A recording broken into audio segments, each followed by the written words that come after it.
शौक का कोई मोल नहीं, बचपन से हमने ये मिसाल सुनी है, लेकिन माँ बाप की चाहत इससे कहीं ज़्यादा है। उसकी एक छोटी सी मिसाल जो मेरे वालिद ने मेरे भाई को इतनी बड़ी उनकी ख्वाहिश पूरी की, वो मैं आपके साथ शेयर करता हूँ। भाई को बेसिकली बचपन से शौक है स्पोर्ट्स बाइक का, तो उसी तनाजुर में भाई ने तकरीबन 2020 में एक बाइक ली थी। लेकिन वो भी एक स्कैम हुआ हमारे साथ।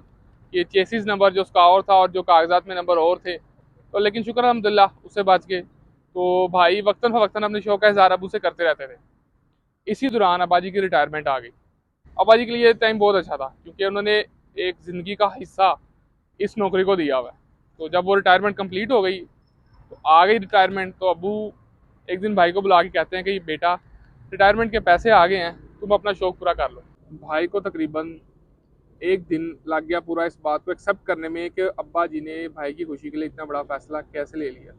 खैर, एक दिन गुजरने के बाद अब भाई ने अगले दिन जाके हौसला कर अब्बा जी से पूछा कि आपने मेरी ख्वाहिश के लिए इतने ज़्यादा पैसों की जल्द कैसे दे दी। अब्बा जी ने तरही अल्फाज के जो कुछ ये हैं कि आप लोगों की खुशी से ज़्यादा मुझे क्या अजीज़ है, और ये सब कुछ आप लोगों के लिए ही है। मेरी ज़िंदगी में अपनी ख्वाहिशें पूरी कर लो। फाइनली अब्बा जी की इजाज़त के बाद हमने बाइक को ढूंढना स्टार्ट किया। इन शॉर्ट स्टोरी अगर आपको सुनाऊं तो हमें सबसे ज़्यादा टेंशन इस बात की थी कि अगर हमने परचेजिंग ठीक ना की तो सेल करते हुए हमारे लिए कोई नुकसान का बाइस ना कोई चीज़ बन जाए। अब जैसे कि ये चीज़ें सारी इंपोर्ट होती हैं बाइस से, तो उसके लिए हमारा सबसे बड़ा इशू ये था कि अगर कोई चीज़ डैमेज होती है तो पाकिस्तान में जो लोकली चीज़ें असेंबल हुई मिलती हैं उनकी वो वैल्यू नहीं रहती। इस बात की मिसाल ऐसे ही है कि आपकी गाड़ी अगर सेल के लिए जाए तो उस पर जितने ज़्यादा पेंट के रीपेंट के पॉइंट्स होते हैं उसकी वजह से उसकी वैल्यू कम हो जाती हैं, या जितने ज़्यादा एक्सीडेंट्स हुए हों। तो अल्हम्दुलिल्लाह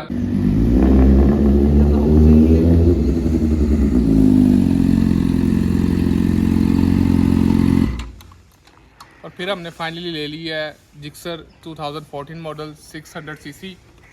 और ये कुछ उसके रिव्यूज़ है इतनी मेहनत के बाद।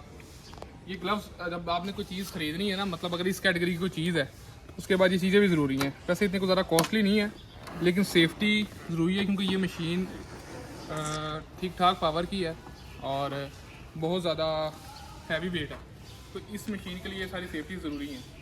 उसके अलावा जब ये ख़रीदने के बाद जो सबसे बड़ा मसला नहीं है बल्कि सेफ्टी पॉइंट है कि आपने इसका एक हेलमेट लाजमी लेना है। ये सबसे इम्पोर्टेंट चीज़ है। ये जी हमने इसका हेलमेट लिया। अब ये हेलमेट भी पूरा एक सब्जेक्ट है। सबसे पहले जी इसका वज़न 1300 ग्राम इसका वज़न है, और जो कंपनी है इसकी वो ये स्टड कंपनी है जी। और डोटेड प्रूफ इसको कहते हैं कि मकसद है कि अगर ये इन केस अगर आप गिरते भी हैं इस हेलमेट को पहन कर तो ये हेलमेट टूटेगा नहीं, आपको किसी किस्म का खुदा ना खासा नुकसान नहीं होगा। बाकी ये पूरा का पूरा एक सब्जेक्ट। अगर इसके हम एक पुर्जे की बात करें, यहाँ पर इसके एयर के लिए भी लगे हुए हैं। खैर अभी इसको शॉर्ट करते हैं। इसके आगे भाईजान ने लगवाया ये इसका मोबाइल के लिए स्टैंड लगवाया है कि जब वो करते हैं वीलॉगिंग वगैरह का शौक है उनको, तो वो हेलमेट का अपना काम हुआ पूरा। अब आ रहा है इसकी जैकेट की। जैकेट भी एक सब्जेक्ट है। यहाँ पर इसके प्लास्टिक का एक कवर लगा हुआ है, अंदर हार्ड प्लास्टिक का, इधर भी प्लास्टिक है। सेफ्टी गेज, ये इसके सेफ्टी किट्स लगी हैं। ये आपकी नीज़ की सेफ्टी के लिए है, यहाँ पर भी इसके लगा हुआ है। तो पहन कर मैं आपको एक दोबारा रिव्यू देता हूँ।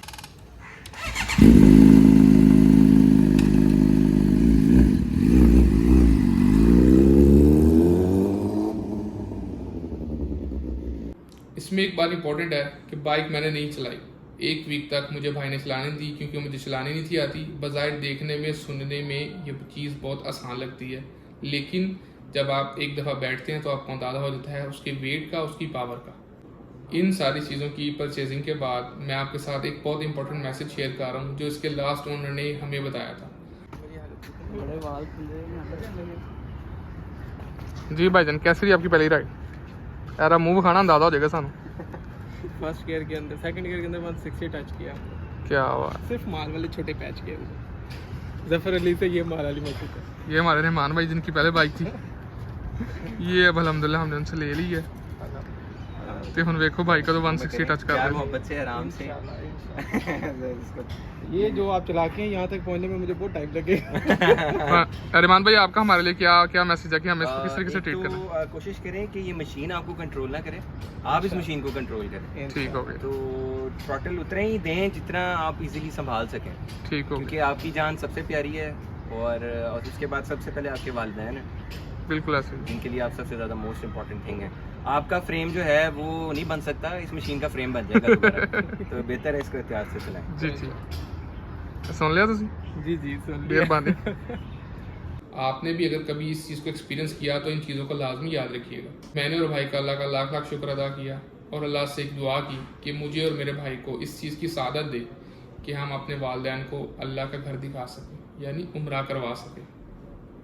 आप सबसे भी दुआ है कि इस पे आमीन कह दीजिएगा।